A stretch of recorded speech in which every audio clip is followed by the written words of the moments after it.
अस्सलामुअलैकुम दोस्तों, मेरा नाम है हसनैन अली और आपको मैं वेलकम करता हूं एक अनदर सोलर की मेरी वीडियो में जो सोलर सीरीज़ मैंने स्टार्ट की है। तो आज की वीडियो में मैं आपको बताऊंगा कि कौन सी ऐसी 6 थिंग्स आपने सोलर इंस्टॉलेशन से पहले लाजमी करनी है। अगर आप ये 6 चीज़ें नहीं करेंगे तो आपको बहुत ज़्यादा नुकसान हो सकता है और आपके सोलर पैनल्स का डिस्ट्रॉय हो सकते हैं और वेरी बिग डिज़ास्टर हो सकते हैं आपके लिए। तो ये जो 6 चीज़ें हैं ये आपने लाजमी करनी है सोलर इंस्टॉलेशन से पहले। So let's start it. अच्छा, सोलर इंस्टॉलेशन में जो सबसे पहला पॉइंट है ना, सबसे अहम, वो ऑब्वियसली सोलर पैनल्स की सिक्योरिटी है।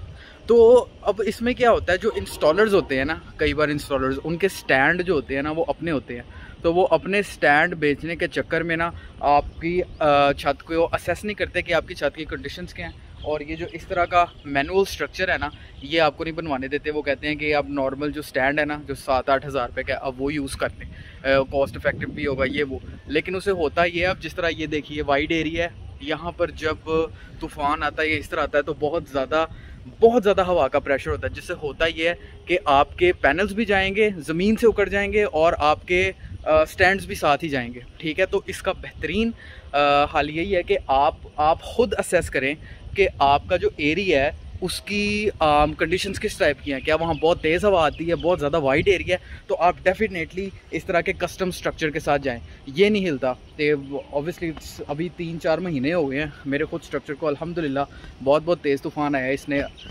मतलब पता भी नहीं लगा कि हिला भी नहीं, मतलब बहुत ज़बरदस्त परफॉर्मेंस की है इसकी। तो आपने ये मद्देनज़र रखना है। और अगर आपका जानने वाला कोई इंस्टॉलर, वो अगर आप सोचते हैं समझते हैं कि सही मशवरा देगा, तो आप उसके साथ भी जा सकते हैं। सेकंड, पैनल का एंगल। सीन ये है कि जो पैनल का एंगल है ना वो इंतहाई अहम है अगर आपने मैक्सिमम जो है ना एफिशिएंसी आपने अचीव करनी है सोलर पैनल से। तो होता ही है कि आप जब कोई अनाड़ी बंदा, ठीक है, जो जिसकी एक्सपर्टीज़ नहीं सोलर पैनल इंस्टॉलेशन में, वो क्या करता है कि आता है जी अपनी मर्ज़ी से, मतलब बस काम सीधा उल्टा सीधा काम करके गलत तरीके से इंस्टॉल करके, सूरज की डायरेक्शन असेस नहीं की, तो उस हिसाब से वो लोग इंस्टॉल करके चले जाते हैं। तो आप इंस्टॉलेशन के टाइम आपने अच्छी तरह रिसर्च करनी है और आपने ये सवाल लाजमी करना है इंस्टॉलर से, क्या आप जो मेरा सिस्टम इंस्टॉल कर रहे हैं वो हमारे घर की जो सूरज की डायरेक्शन है, जहाँ से मैक्सिमम हमें एफिशिएंसी मिलेगी, उस हिसाब से कर लें हैं, ताकि जब आपकी अपनी रिसर्च होगी तो इंस्टॉलर को पता होगा हाँ कि इन लोगों को पता है, तो मैंने यहाँ पर जो है ना 2 नंबरी नहीं करनी। तो वो मजबूर हो जाएगा सही तरह अपना पूरा वक्त दे के सही तरीके से इंस्टॉल करने में। तो आपने जो पैनल एंगल है ना और इंस्टॉलर, इसकी चॉइस बहुत ज़्यादा रिसर्च के बाद करती हैं। ठीक है, तो अगर आपको इंस्टॉलर अच्छे चाहिए भी होंगे, आप कमेंट में रब्ता कर सकते हैं, इंशाल्लाह आपको उसमें हेल्प हो सकती है। थर्ड पॉइंट आ जाता है आपकी सोलर की डीसी वायरिंग। सोलर की जो वायरिंग है ना वो भी बहुत ज़्यादा इंपॉर्टेंट है। लाइक फॉर एग्ज़ाम्पल, अगर आप वायरिंग लेस mm की यूज़ करेंगे तो आपको उस तरह की एफिशिएंसी नहीं मिलेगी। तो आपने अच्छी क्वालिटी की वायरिंग यूज़ करनी है ताकि आपको मैक्सिमम एफिशिएंसी और आउटपुट मिल सके। एक और पॉइंट है जिस पे जो काफ़ी टेक्निकल पॉइंट है, और ये आपको मतलब कि बहुत कम ही होंगे कि ये पॉइंट किसी ने रेज़ किया हो। अगर आप यूट्यूब पे एक्सप्लोर भी करते हैं, कुछ लोग होते हैं सोलर लगवा लेते हैं तो कहते हैं जी कि हमारी वायरिंग भी ठीक है, पैनल्स भी ठीक है, सब कुछ ठीक है, लेकिन फिर भी हमारी उतनी आउटपुट नहीं बन रही। तो उसका मसला ये होता है कि उन्होंने इन्वर्टर और पैनल्स में बहुत ज़्यादा फासला रखा होता है। ये काफ़ी टेक्निकल पॉइंट है, मुझे भी जब पता लगा मैं काफ़ी हैरान था। लकीली मुझे फर्स्ट से ही पता लग गया था जब मेरे पैनल्स इंस्टॉल हो रहे थे। तो उसमें सीन ये है कि कोई जो लोग होते हैं वो 3rd फ्लोर पे उन्होंने सोलर पैनल्स इंस्टॉल किए होते हैं और उनका फर्स्ट फ्लोर या ग्राउंड फ्लोर, मतलब ग्राउंड फ्लोर ही होता है ऑब्वियसली, ग्राउंड फ्लोर पे उन्होंने अपना सारा सिस्टम वगैरह ना सेट किया होता है। तो ज़्यादा डिस्टेंस की वजह से उनको वो आउटपुट नहीं मिल पाती जो वो एक्सपेक्ट करते हैं। तो आपने कोशिश करनी है, अगर आपने छत पे लगवाया है पैनल्स, तो एक ही मतलब इससे नीचे वाले फ्लोर पे आप कोई जगह बना लें जहाँ पर आप अपनी बैटरीज़ और इन्वर्टर वगैरह को सेट कर सकें। तो उससे आपको काफ़ी ज़्यादा फ़ायदा होगा और लॉस नहीं होगा एनर्जी का।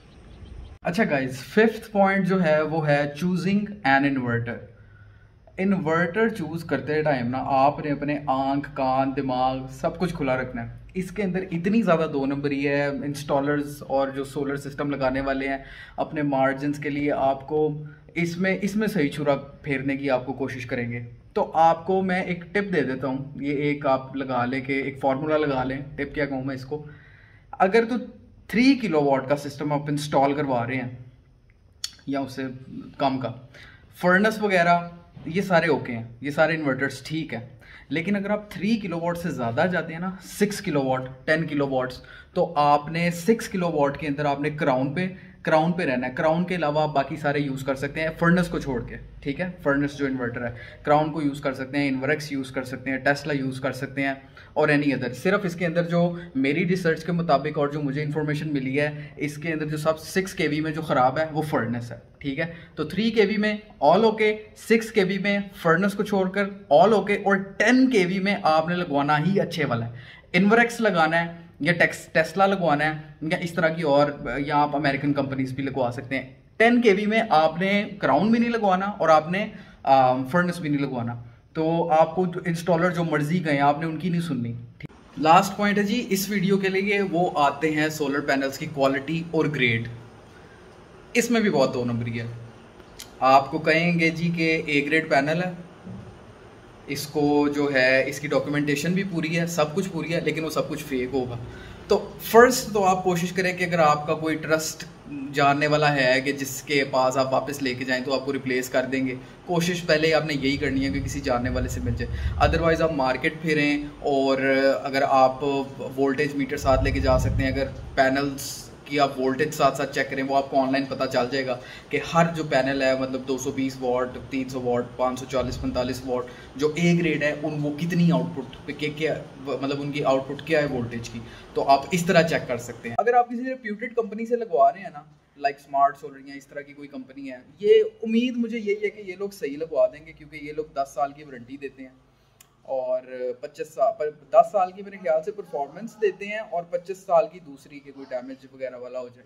तो ये सीन है आई गेस, तो ये सीन है। तो इसमें यही है कि आपने पूरी अपनी रिसर्च रखनी है सोलर लगवाने से पहले, और आपने अपने सारे आपको चीज़ें पता हो कि जब इंस्टॉलर्स आएँ, वो इंस्टॉल कर रहे हो, उन पर प्रेशर हो के आपने जो है आपको सब कुछ पता है, तो उन्होंने सही तरीके से काम करना है, क्योंकि ऑब्वियसली आपको पता है किसी की अपनी चीज़ तो होती नहीं। और एक और बहुत इसी चीज़ में एक और बहुत मेन चीज़ है, जब आप सोलर सिस्टम इंस्टॉल करवा रहे होंगे ना, जब सोलर पैनल्स अगर आपने काफ़ी ऊपर तक जाने हैं, मतलब सीढ़ियों से चढ़ के ऊपर ऑब्वियसली छत पे ही लगते हैं, तो आपने अपनी सुपरविजन में वो सारा काम करवाना है, ठीक। ये है कि जो आते हैं लगाने, वो तो इस तरह पैनल्स केयरलेसली ऊपर चढ़ाते हैं जिस तरह के मुफ्त आएंगे, ठीक है। तो आपने सर पे खड़े होके उनको पूरे तरीके से सुपरवाइज करना है कि जी पैनल्स ध्यान से चढ़ाएं, कहीं डैमेज ना हो, कुछ स्क्रैचेस ना आए, लाइनें ना पड़ें। तो वो सारा काम आपने अपनी सुपरविजन में करवाना है। ये नहीं कि कंपनी आ गई है, कंपनी करके चली जाएगी, कंपनी कुछ नहीं करेगी,